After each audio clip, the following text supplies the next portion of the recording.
പട്ടികയിൽ അതൃപ്തി പരസ്യമാക്കി അബ്ദുറഹ്മാൻ രണ്ടത്താണിയെ കൂടെ കൂട്ടാൻ CPIM. അബ്ദുറഹ്മാൻ രണ്ടത്താണിയെ പുകഴ്ത്തിയും പ്രഖ്യാപിച്ച സീറ്റുകളിൽ മാറ്റം വന്നേക്കാമെന്നും സൂചന നൽകിയാണ് CPIM പൊളിറ്റ് ബ്യൂറോ അംഗം A. വിജയരാഘവന്റെ പ്രതികരണം. അതേ MLA ആയിട്ടുണ്ട്. MLA ആകുക മാത്രമല്ല, ലീഗിന്റെ പ്രയാസ ഉണ്ടായ ഘട്ടങ്ങളിൽ, ലീഗ് ഡിഫൻസീവിലും ബാക്ക് ഫുട്ടിലും ഇരുന്ന ഘട്ടങ്ങളിൽ മുസ്ലിം ലീഗിനെ ഏറ്റവും കൂടുതൽ പ്രതിരോധിച്ച് മുസ്ലിം ലീഗിന്റെ വക്താവായി കേരളീയ പൊതുസമൂഹത്തിൽ വന്നിട്ടുള്ളതാണ്. അദ്ദേഹം അസംതൃപ്തനായി എന്നത് ചെറിയൊരു കാര്യമല്ലല്ലോ. ഇടതുപക്ഷ ജനാധിപത്യ മുന്നണിക്ക് ഈ തെരഞ്ഞെടുപ്പിൽ കൂടുതൽ MLA-മാരെ കിട്ടാൻ സഹായകരമായ ഒരു പശ്ചാത്തലം എവിടെ രൂപപ്പെട്ടു വന്നാലും അതിനെ ഉപയോഗപ്പെടുത്തുന്ന ഒരു നിലപാട് ഞങ്ങൾ സ്വീകരിക്കും.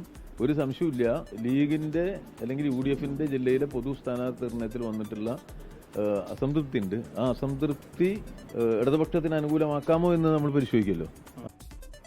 അതേസമയം LDF സ്ഥാനാർത്ഥിയായേക്കുമെന്ന റിപ്പോർട്ടുകൾ അബ്ദുറഹ്മാൻ രണ്ടത്താണി നിഷേധിച്ചില്ല. A. വിജയരാഘവന്റെ നല്ല വാക്കുകൾക്ക് നന്ദിയെന്നും പ്രതികരണം. ഞങ്ങൾ ഈ പരിസരത്തൊക്കെയുള്ള CPM നേതാക്കന്മാരുമായി എനിക്ക് നല്ല സൗഹൃദമല്ലേ. സൗഹൃദമുള്ള ആളുകളുണ്ടല്ലോ ഇവിടെയൊക്കെയുള്ള ആളുകൾ. അവർ നിങ്ങൾ ചോദിക്കുന്ന പോലെ ഫേസ്ബുക്ക് പോസ്റ്റ് ഉണ്ടായാലും അവർ പ്രതികരിച്ചിട്ടുണ്ടാവും. അല്ല, അങ്ങനെ ഞാനിപ്പോൾ നിങ്ങൾ ആ വക ചോദ്യങ്ങൾക്കൊന്നും ഒരു ഉത്തരവില്ല.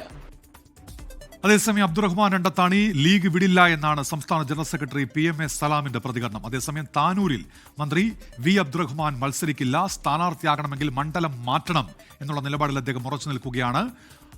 ഇപ്പോൾ വിവരങ്ങളുമായി ഗോകുൽ കെ വേണുഗോപാൽ മലപ്പുറത്ത് നിന്നും ശ്രീജിത്ത് തിരുവനന്തപുരത്തും ചേരുന്നുണ്ട്. ആദ്യം ഗോകുൽ കെ വേണുഗോപാലിലേക്കാണ്. ശ്രീജിത്തിലേക്ക് ആണ് ആദ്യം പോകുന്നത്. ശ്രീജിത്ത്, ഈ രണ്ടുപേരുടെ പേരുകൾ ഇപ്പോൾ LDF സജീവമായി പരിഗണിക്കുന്നു എന്നുള്ള വാർത്ത കൂടി വരുന്നുണ്ട്. അതിലൊന്ന് അബ്ദുറഹ്മാൻ രണ്ടത്താണിയാണ്. അദ്ദേഹത്തെ ഇടതുപാളയത്തിൽ എത്തിക്കാൻ ശ്രമം നടക്കുന്നു എന്നാണല്ലോ പുറത്തുവരുന്ന വിവരങ്ങൾ. ശ്രീജിത്ത്, താനൂർ സീറ്റിൽ അബ്ദുറഹ്മാൻ രണ്ടത്താണിയെ സ്വതന്ത്രനാക്കാൻ കഴിയുമോ എന്ന സാധ്യതകളാണ് CPIM നേതൃത്വം, LDF നേതൃത്വം പരിശോധിക്കുന്നത്. അതിൻ്റെ ഭാഗമായി മലപ്പുറത്ത് ഇന്ന് രാവിലെ ജില്ലാ സെക്രട്ടറി ചേർന്നിരുന്നു.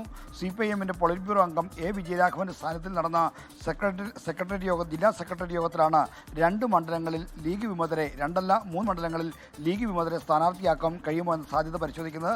അബ്ദുറഹ്മാൻ രണ്ടത്താണി ഇതുവരെ അനുകൂലമായ ഒരു തീരുമാനം എടുത്തറിയിച്ചിട്ടില്ല എന്നാണ് നമുക്ക് ഇപ്പോഴും ലഭ്യമാകുന്ന വിവരം. അങ്ങനെ അദ്ദേഹം സമ്മതം മൂളിയാൽ അദ്ദേഹത്തിന് സ്ഥാനാർത്ഥിയാക്കാൻ കഴിയും. എന്നാൽ താനൂരല്ല, മറ്റ് മണ്ഡലങ്ങളിലേക്ക് കൂടി തിരൂരങ്ങാടിയിലേക്കോ അല്ലെങ്കിൽ വള്ളിക്കുന്നിലേക്കൊക്കെ മാറണമെന്ന് ആവശ്യപ്പെട്ടെങ്കിൽ അതൊന്നും രണ്ടത്താണി തയ്യാറായിട്ടില്ല.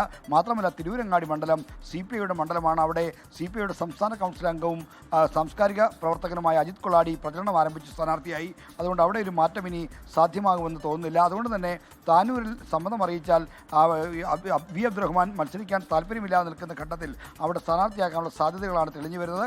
ഇതോടൊപ്പം തന്നെ മങ്കടയിലും ലീഗിൻ്റെ വിമതനായ ലീഗിൻ്റെ നിയോജക മണ്ഡലം പ്രസിഡന്റായ കുന്നത്ത് മുഹമ്മദിനെ സ്ഥാനാർത്ഥിയാക്കാനുള്ള നീക്കമാണ് നടക്കുന്നത്. അവിടെ നേരത്തെ പ്രഖ്യാപിച്ചത് MP അലവിയാണ്. അദ്ദേഹം സ്ഥാനാർത്ഥിത്വം പ്രഖ്യാപിച്ചില്ലെങ്കിൽ അവിടെ പ്രചരണം തുടങ്ങിയിരുന്നില്ല. ഇങ്ങനെയൊരു സാധ്യത മുന്നിൽ കണ്ടാണ് പ്രചരണത്തിന് ഇറങ്ങാതിരുന്നത്. എന്തായാലും ആ സാധ്യതയിലേക്ക് തന്നെ കാര്യങ്ങൾ പോകുന്നു.